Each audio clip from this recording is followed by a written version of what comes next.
شو عم يصير بالسويدة؟ بالسويدة الوضع ما عاد طبيعي. الناس عم تسأل لوين رايحين وشو نهاية هالحالة. في مجموعات مسلحة طالعة عن القانون، لا عم تسمع لا بدولة ولا بشرع ولا عم تلتزم بأي مسؤولية وطنية أو أخلاقية. صارت تتصرف على كيفها وكأنه ما في دولة ولا في نظام وما في شيء اسمه مؤسسات. هالمجموعات مو بس عم تحاول تفرض حالها بالقوة، لا، بل كمان عم ترتكب انتهاكات خطيرة بحق الناس، من خطف وسلب ونهب وقطع طرق وترويع للأهالي، فوق الاعتداءات المتكررة على الجيش والأمن يلي مهنتهم بالأصل حماية المواطنين.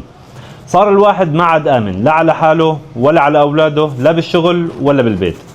السكوت عن هيك تصرفات ما عاد مقبول، والمواطنين مو بس بالسويدة، بكل سوريا عم يطالبوا الدولة تتحرك.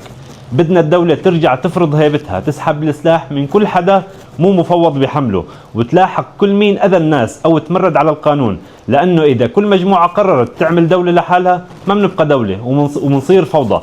أهالي السويداء أهل الكرامة، ما بيرضوا بهيك فوضى وما بيقبلوا باسمهم حدا يعتدي على الدولة أو يزعزع أمن البلد.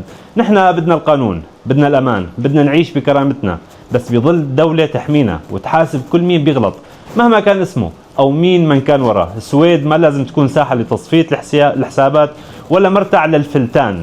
الحل مو بالتمرد، الحل بالرجوع للعقل والحوار، بس الأهم تطبيق القانون وما حدا فوقه.